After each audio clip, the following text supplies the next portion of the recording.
ফুলকপির নিরামিষ নতুন একটা রেসিপি নিয়ে চলে এলাম তোমাদের সঙ্গে শেয়ার করতে। সো হ্যালো এভরিওয়ান, রূপালী রান্নাঘরে সবাইকে স্বাগত জানিয়ে শুরু করছি আজকের রেসিপি ফুলকপির মুড়ি ঘন্ট। এটি গরম গরম ভাত, রুটি বা নান সব কিছুর সাথেই ভালো লাগবে, এমনকি এটা শুধু শুধু খেতেও কিন্তু কিছু কম যাবে না। তো রেসিপিটি আমি কীভাবে তৈরি করলাম ভিডিওটি স্কিপ না করে দেখে নাও। ফুলকপির মুড়িঘণ্ট তৈরি করার জন্য প্রথমে এখানে একটা কপি খুব ভালোভাবে কেটে ধুয়ে রেখেছি। দেখো ঠিক এই সাইজ করে কেটে নিয়েছি। এবার এগুলো এদিকে কড়াইয়ে কিছুটা পরিমাণ জল বসিয়ে দিয়েছি, জলটা গরম হয়ে গেছে। এবার এগুলো কপিগুলো দিয়ে দেব। 2 থেকে 3 মিনিট আমি বয়েল করে নেব। এদিকে হাফ কাপের থেকেও কিছুটা কম গোবিন্দভোগ চাল নিয়ে নিচ্ছি। এবার এটা 5 মিনিটের জন্য ভিজিয়ে রাখবো, তারপর ভালোভাবে ধুয়ে জল ঝরিয়ে নেব। এদিকে 2 থেকে 3 মিনিট হয়ে গেছে। এবার আমি কপিগুলো নামিয়ে জল ঝরিয়ে নেব। কড়াইটা ধুয়ে আবারও আমি গ্যাস উনুনের উপর বসিয়ে দিয়েছি। দিয়ে দিচ্ছি সর্ষের তেল। এবার ওই তেলে দিয়ে দিচ্ছি টুকরো করে রাখা আলুটা আগে ভেজে নেব। দিয়ে দিচ্ছি সামান্য পরিমাণ নুন আর হলুদ। এবার ভালোভাবে একটু নেড়ে চেড়ে আলুটা ভেজে নেব। আলুগুলো খুব ভালোভাবে ভাজা হয়ে গেছে। এবার আমি এগুলো নামিয়ে নেব। এবার ওই তেলে কপিগুলো ভেজে নেব। দিয়ে দেবো সামান্য পরিমাণ নুন আর হলুদ। এবার খুব ভালোভাবে নেড়ে চেড়ে কপিগুলো ভেজে নেব। ফুলকপিগুলো খুব ভালোভাবে ভাজা হয়ে গেছে। এবার আমি এগুলো নামিয়ে নেব। ওই তেলে ফোড়ন দিয়ে দিচ্ছি গোটা জিরা, এলাচ, দারচিনি ও শুকনো লঙ্কা। খুব ভালোভাবে নেড়ে চেড়ে ভেজে নেব। এরপর দিয়ে দেব গোটা কয়েকটা কাজু, দিয়ে দেব গোবিন্দভোগ চাল, যেটা আমি ভালোভাবে ভিজিয়ে জল ঝরিয়ে রেখেছিলাম।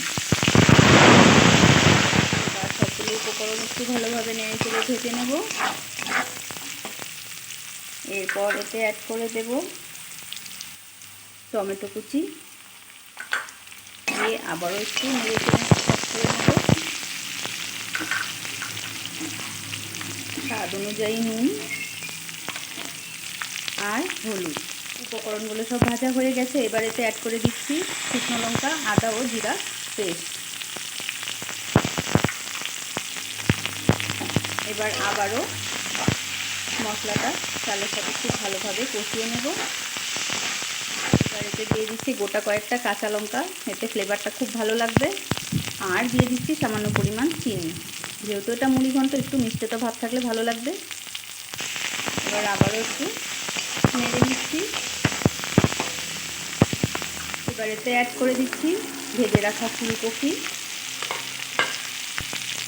আর ভেজে রাখা আলুটা না দিলে ব্যাপারটা ঠিক একঘেয়েমে হয়ে যাবে, তাই আলুটা দেওয়া। এবার সবগুলো উপকরণ খুব ভালোভাবে নেড়ে চেড়ে করে দেবো কিছুটা পরিমাণ জল।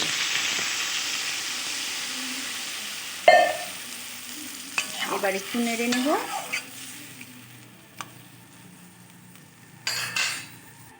নেড়ে নিয়ে 5 মিনিটের জন্য ঢাকা দিয়ে দিচ্ছি। তো চলো 5 মিনিট পর আবার ফিরে আসছি। 5 মিনিট হয়ে গেছে। এবার আমি ঢাকা খুলে দিচ্ছি। ঢাকা খুলে দেখে নেব কতটা কি হলো। দেখো খুব সুন্দরভাবে চালটাও বয়েল হয়ে গেছে আর রেসিপিও প্রায় তৈরি হয়েই গেছে। এবার 1 চামচ পরিমাণ ঘি ছড়িয়ে দিচ্ছি আর দিয়ে দেব সামান্য পরিমাণ গুঁড়ো গরম মশলা।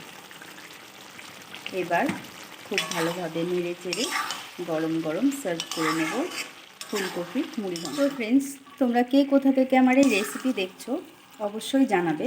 আর যদি ভালো লাগে তোমরাও একবার ফুলকপির মুড়িঘণ্ট তৈরি করে খেয়ে দেখো, আশা করি ভালো লাগবে। তো ফ্রেন্ডস, আজকের রেসিপি ফুলকপির মুড়িঘণ্ট দেখো তৈরি হয়ে গেছে, আমি সার্ভ করে নিয়েছি। তো রেসিপিটি তোমাদের কেমন লাগলো অবশ্যই জানাবে। আর যদি ভালো লাগে লাইক, কমেন্ট, শেয়ার করে অন্যদেরকেও দেখার সুযোগ করে দেবে। আর এরকম নিত্য নতুন রান্নার রেসিপি দেখতে চাইলে যারা ইউটিউব থেকে দেখছো আমার চ্যানেলটিকে সাবস্ক্রাইব করে দিও, আর যারা ফেসবুক থেকে দেখছো প্রোফাইলটি ফলো করে পাশে থেকো। তো আজকের মতো এই পর্যন্তই। নেক্সট কোনো দিন অন্য কোনো রেসিপি নিয়ে তোমাদের সামনে হাজির হব। সবাই সুস্থ থেকো, ভালো থেকো।